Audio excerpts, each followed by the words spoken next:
kaya dito sa ang RH Bill The Grand Debate? May mga katanungan din ang mga online users ng GMA News Online para kina Bishop Bacani at Bishop Tendero. Pia, ano ang mga tanong para sa kanila? Salamat, Mel. Meron tayong katanungan sa Facebook. Ito ay para kay Bishop Bacani galing kay Reg Kagawan. At ang kanyang tanong, Bishop, bakit daw kasi nakikialam ang CBCP dito? Ang gobyerno ang namumuno at CBCP lang ang nagtuturo. Bishop Bacani? Ito po, napakahalaga. Kami mga obispo ay mayroong kaming pagmamalasakit sa buhay ninyo. Subukan na lamang ninyo. Halimbawa, mayroong gatas na ipinagbibili. At pagkatapos, examinin natin ang gatas. Sabi ng iba, nakamamatay yan. Sabi ng iba, hindi nakamamatay yan. Ano dapat mong gawin? Kung merong duda, huwag mong papabayaan pagbili sa market. Kami po mga obispo ay nagsasabi, hindi lang kami walang duda, kundi ito po ay siguradong abortifacient. Kung nakamamatay, anong gagawin ng mga obispo? Maghahalo-kip-kip kami? Ano palagay niyo sa amin? Hindi makatao? Ayan po ang dahilan. Hindi po pakikialam yan. Pagtupad ng aming tungkulin bilang mga obispo, sabi ni Kristo, I have come that they may have life and have it in abundance. When we see that life in the womb is... Thank you very much, Bishop Bacani. Pia? Salamat, Mel. Meron din tayong isa pang katanungan para naman kay Bishop Ephraim Tendero. Ito ay galing sa Twitter mula kay Silkwormy. At ang kanyang tanong, ang sex education ay maaaring mabuti, pero paano ito maituturo kung kulang sa pagkain o sa paaralan, sa aklat, sa guro at kanilang sahod, maging upuan sa silid-aralan, kulang daw. Bishop? Ang iyong katanungan ay nagpapakita na dapat mong suportahan ng RH Bill. Sapagkat, kung kaya kailangan natin ang classroom for more than 1 million every year ay dahil ganong karaming mga bata ang nadadagdag taon-taon.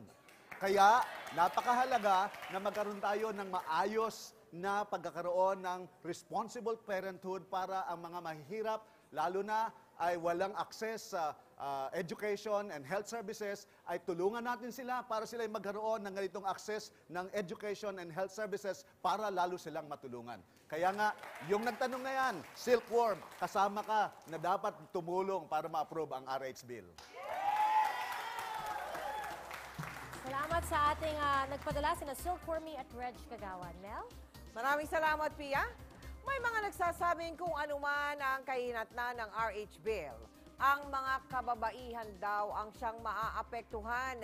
Kaya naman mamaya sa ating pagbabalik, pag-uusapan natin ang RH Bill at ang mga kababaihan. Ang mga magdedebate, Celebrity Mom Pia Magalona at isang guro at media practitioner, si Professor Aliza Racelis. Abangan ang pagtatapat ng mga kababaihan dito lang sa RH Bill, The Grand Debate.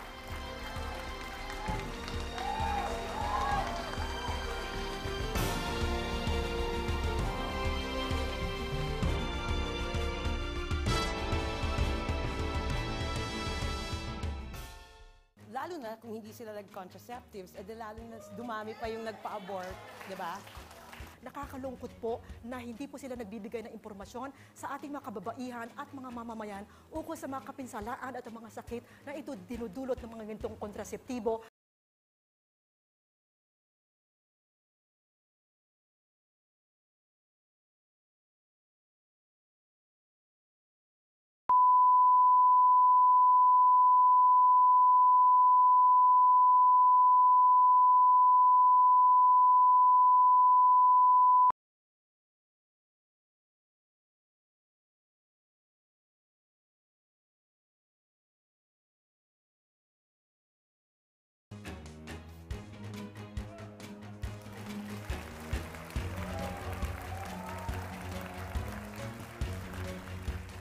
Nagpapatuloy ang RH Bill The Grand Debate.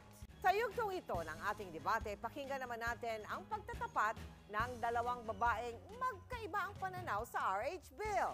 Kasama natin ngayon ang Celebrity Mom si Pia Magalona advocate ng women's health at pabor sa RH Bill. At si Professor Aliza Racelis, kinatawan ng Filipinos for Life and Family Against RH Bill. At syempre, ako po'y bubunot muna ng sobre dito para matukoy natin kung sino ang unang magpapahayag ng kanyang mga argumento. At ang aking kinabunot ay blue. Kulay blue. Ibig sabihin yan ay si Pia Magalona ang unang magbibigay ng kanyang mga pahayag. Go ahead, Pia. Hello, good evening po sa inyong lahat dito. Good evening, Mel. Good evening. And ako ay naniniwala at ang pananaw ko at paniniwala ko na ang RH Bill ay nakabubuti sa lahat ng kababaihan sa kahit anong estado ng buhay. So hindi lang ito para sa mayayaman or para sa mahihirap, pero para sa lahat ng kababaihan. So across, no? So ito ay kaakbay natin sa kalusugan at sa kahusayan ng pamumuhay natin. Health is wealth, ika nga. Kasi ang naniniwala ko na ang magulang ay siya ang gumagabay talaga sa kabataan. Lahat ng iba is additional na lang. Yung magulang, importante talaga na since birth, ay talagang ginagabayan na natin ang ating mga anak. So, ang RH Bill ay nagbibigay karapatan sa kababaihan sa ating kinalalagayan sa lipunan, yung respeto na dapat nating nakukuha sa lahat. And sa 28 years ko ng pagiging magulang, napatunayan ko na napakahalaga ng papel ng kababaihan sa pamilya. Ang pamilya ay ang pundasyon ng tagumpay at kaunlaran ng isang bansa. Hindi sapat na iluwal lamang ang bata at nabuhay ka at mabuti naman para sa iyo, pero kailangan may obligasyon din tayo bilang mga magulang na palakihin ng tama ang ating mga anak. Maraming salamat, Pia. At para naman sa panig ng Contra RH Bill, mula sa profesor sa UP College of Business Administration at isang komentarista sa radyo, Professor Aliza Racelis. Meron po kayong 1.5 minuto para sa inyong presentation. Maraming salamat. Mabuhay ang Pilipinas. 3 bagay po ang sasabihin ko sa inyo kung bakit tutol ako at ang mga kasamahan ko sa RH Bill na ito. Ang una po, kapinsalaan. Kapinsalaan sa mga kababaihan ng Pilipinas.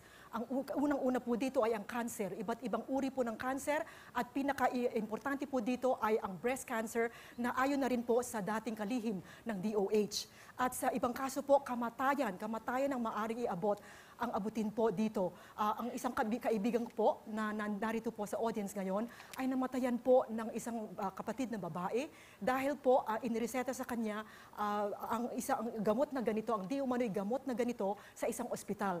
At yan po ang pangalawang punto ko. Ang kawalan ng impormasyon, ng kaukulang impormasyon, nakakalungkot po na hindi po sila nagbibigay ng impormasyon sa ating mga kababaihan at mga mamamayan ukol sa mga kapinsalaan at mga sakit na ito dinudulot ng mga ganitong kontraseptibo at mga kaugnay na gamot. At ang pangatlo ko po, ang nasasabihin sa inyo ay isa pang ang kawalan ng moral na kamalayan dito sa usaping RH Bill. Ako po ay profesor ng etika din sa College of Business sa UP Diliman at naisip ko po na talagang nawala na po, naglaho na po ang usaping moral na kamalayan dito po sa usaping RH. Ang tinutukoy ko po ang mga kabutihang asal na nasa kabihasnan po ng Pilipino, katulad po ng pagiging tapat, ng chastity or kalinisan sa buhay. Thank you very much, Professor Racelis. Ngayon po naman ay pagkakataon po ninyo tanungin, Professor, si Pia. Meron po kayong 1 minuto para naman sagutin ang tanong ni Professor Racelis. Maraming salamat po. Masasabi po kaya nila kung bakit sa pro-RH camp po itinatanggi ng abortion ay kasama dito sa usaping RH Bill. Sapagkat sa pananaliksik po namin sa aming mga pro-life group, marami po kaming nakita ng mga grupo. Isang bagbagitin ko po dyan ay ang World Global Network for Reproductive Rights. Nakasaad po ng malinaw sa kanilang website na nagsusulong po sila ng access to safe and legal abortion. Masasabi po kaya nila kung bakit itinatanggi lagi ng abortion ay kasama dito sa usaping RH. Ang masasabi ko lang dyan is, I have no idea kung ano yung statistics na yan. Kasi hindi naman yan yung aking specialty, di ba? So, iwan natin yan dun sa mga specialists tungkol doon. Ang sa akin is, I respect kasi na everyone has a specialty. Ang specialty ko is parenting. So, I take that really like a career and I do encourage other women and men to be right parents for their children. No? So sa akin, I don't even think of abortion because I had my first child at 18. To think that, usually pag ganong bata, they would resort to that. And I did not do that. And as a matter of fact, nagkaroon nga ako ng madaming anak. Pero it's just, I am lucky enough na ako ay nag-concentrate talaga na maging mabuting magulang para sa aking mga anak. Tungkol sa abortion naman is, hindi nagkaka-abort ang birth control pills kasi hindi nga nag-meet yung sperm tsaka yung egg. So from the start, hindi yun talaga magiging buhay at all. Thank you very much, Pia. Now it's your turn to Yeah. interpellate Professor Racelis. Yes. Are you aware also that there are so many women out there who are not informed rightly about their choices? So if you do not pass this bill, then they are not able to have the chance to have a choice, a very informed choice, because we are not forcing people to do something that we believe in. We are actually just giving them a choice so that they have the dignity, so that they have control over their lives, unlike what the CBCP wants, that they want to be the ones to dictate everything to us. So, are you aware of that? Maraming salamat po. Katulad po ng sabi ko kanina, ang nagkukulang po sa kaukulang impormasyon ay tungkol sa kapinsalaan na maidudulot sa ating mga kababaihan ng mga kontraseptibo, mga pilduras na yan, at mga kaugnay na di umano'y gamot. Ang kakulangan ng impormasyon ay ukol sa mga iyon at hindi tungkol sa kung kailangan nila o kung may mapupuntahan silang health center, sapagkat ngayon pa man alam natin na yun ang ginagawang available sa mga health center, sa ospital, katulad na natukoy ko kanina. Ang kakulangan ng impormasyon or informed choice ay mga kapinsalaan na maidudulot sa ating mga kababaihan at lahat ng mga gumagamit nito. Salamat po. Maraming salamat din po, Professor Racelis.